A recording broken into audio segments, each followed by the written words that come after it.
All right, so this is Computergraphics video 2.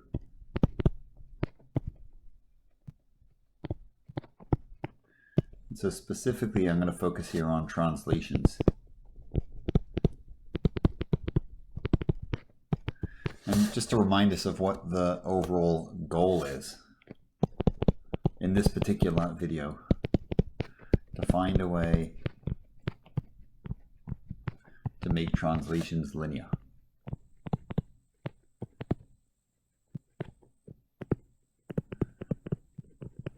So remember, the reason for that is that linear transformations in general can be expressed as matrix operations, as matrix multiplication. And so if we can represent a translation as a linear transformation as a matrix, then we get this nice quick calculation that we need. And a reminder, let me put this all together in number 1. So the reminder of what it means to be linear. Right, so for f to be linear means, this is literally the definition, f of alpha u plus beta v is alpha f of u plus beta f of v.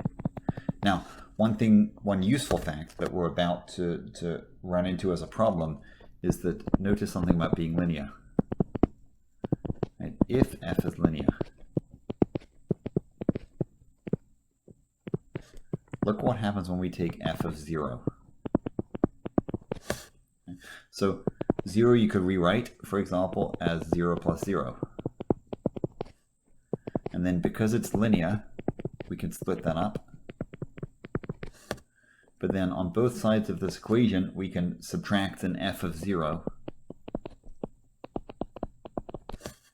So this means that a linear operation must take 0 to 0. That's not sufficient, but it's necessary. So a linear, let's say a linear transformation must take 0 to 0.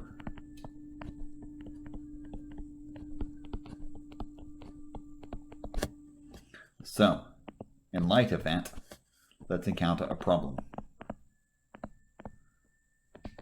So look in the two-dimensional case. So consider in 2D the transformation which does something like, say, adds 2 to x and 3 to y.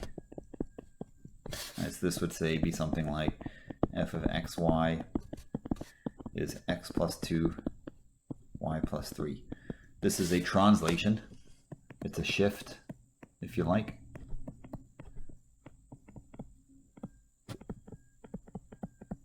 Right, it shifts the entire plane, or if we had an xy plane, it would shift this, in this case, by 2 units over and 3 units up.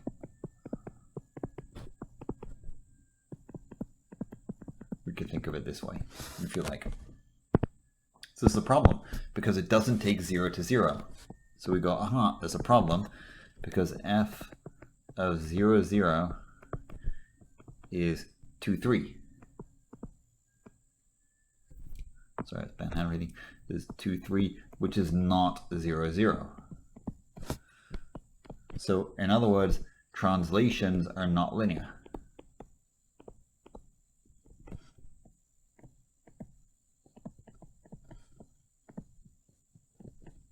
So that leads us to this sort of like, oh.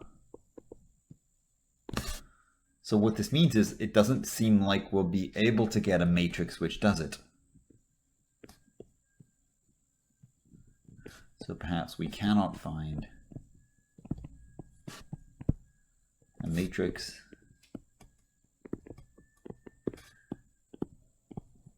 which does translations. That would be bad. Because in other words, we want matrices for all of these things, but if this one is not linear, then we won't be able to find a matrix to represent it, and then we're out of luck. So this is a problem. So what I'll do next is I'll clear the screen and I'll go back to the one-dimensional case. and I'll show you that we can solve the problem. So we'll say 3. Back to 1 dimension. So we're not really going to do a lot of work in 1 dimension, but it's sort of interesting in this case because it makes for some good pictures. So in 1 dimension, a translation would just be a simple shift of the x-axis. So 1D, a translation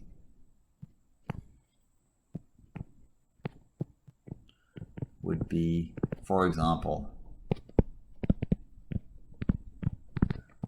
a simple shift. Like x goes to x plus a for some a. Of course, still not linear because 0 does not go to 0.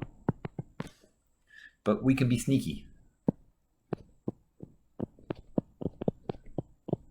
So what I'm going to do is we're going to represent x not by a single number.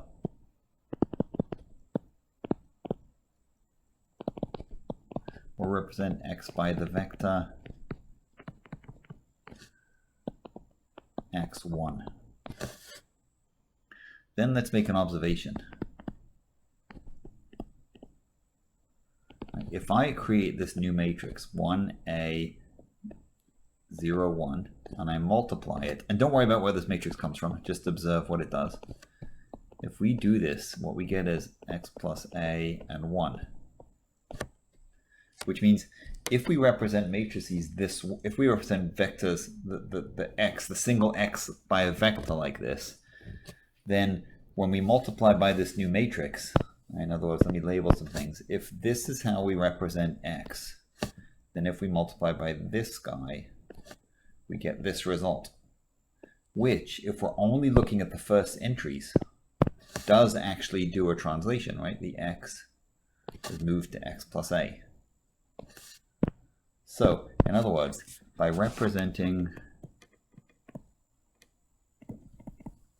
x by x1,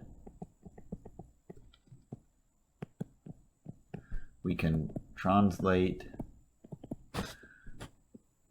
by plus a using matrix multiplication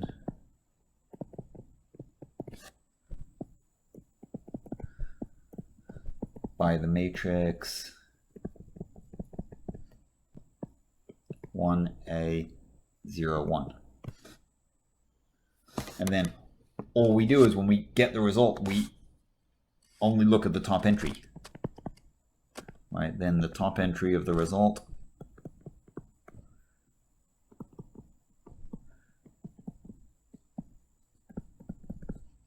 is the x plus a we wanted. And that's good. So it's a bit weird because what we're doing is we're taking this one-dimensional space of just x's and we're sort of putting it in a two-dimensional space and doing an operation that does the shift that we want of that one-dimensional space. So let's see what this means in 2 dimensions. Like, can we do the same thing?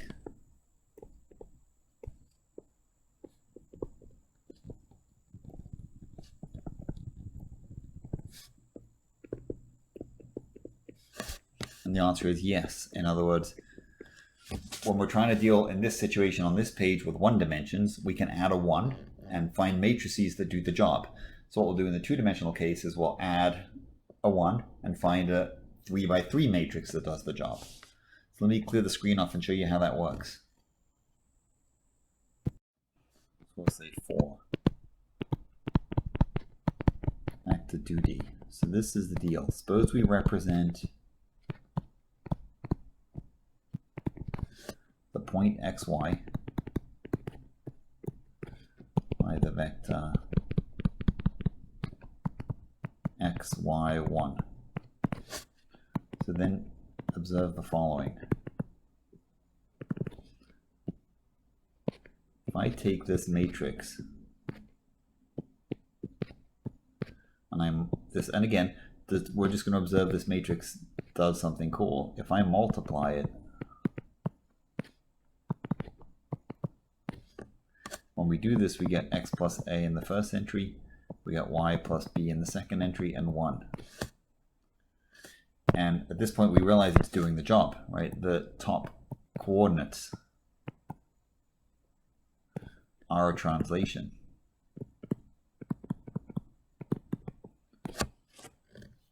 So again, what this means is, even though translation in 2 dimensions is not linear, when we sort of make this move into 3 dimensions, we can make it linear, right? So thus we can say a translation in 2D can be made out of a matrix multiplication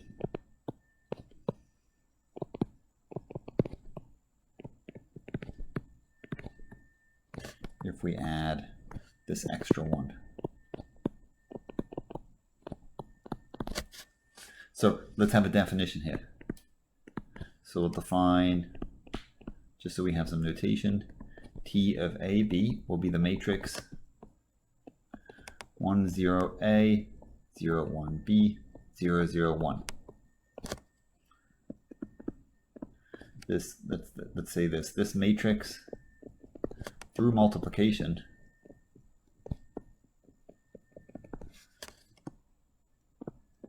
sends xy1 to x plus a, y plus b, 1. So then, for example, suppose we're in an actual practical situation. We could do the following. To translate, say, xy by plus 7 and minus 2 in the x and y directions, what I do is I create this matrix with the 7 and the minus 2. That's a 1 right there in the middle. And I multiply by xy with the extra 1 added. We get x plus 7 and y minus 2 and 1, and that does the job. So we sort of introduce this extra 1 and we use it in the multiplication, and then we sort of cast it out. We ignore it at the end. We don't worry about it, right? So then you can translate a specific point.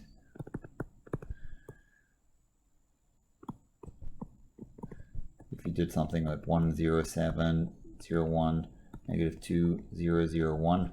If you want to translate the point 10, 20,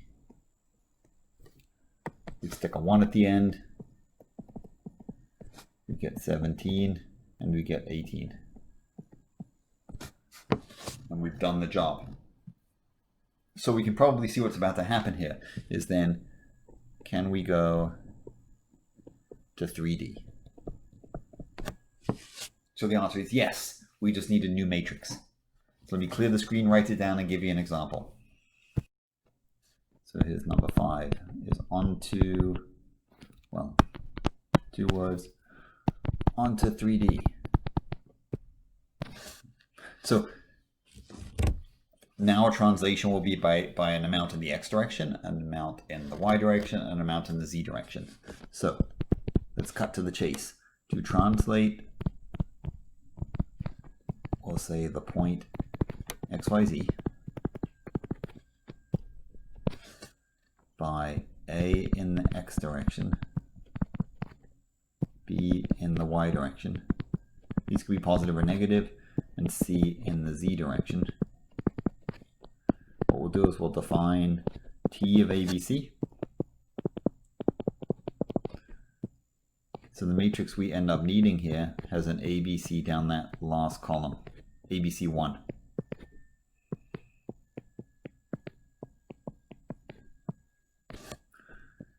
So we represent our point. So we represent it by a vector. And then we simply multiply by that matrix. So in other words, observe that T of ABC times our newly represented point is this matrix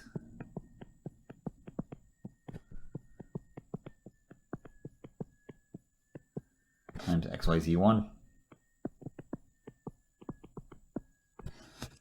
do that, we get x plus a, y plus b, z plus c, and 1.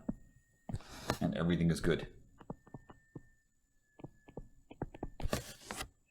So here, the practical upshot in brief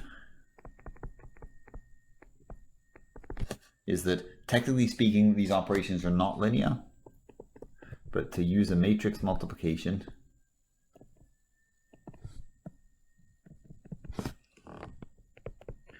to translate, we add a 1 and increase the dimension.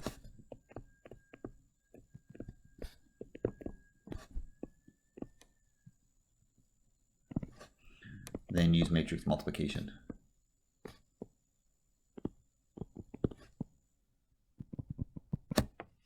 So we're going to come back to this after we talk about rotations. Once we've talked about rotations, and we'll sort of talk about this one more, and then we'll put those together, and then we'll talk about perspective projections and put everything together, and then we can actually draw some things. So let me end the video right there.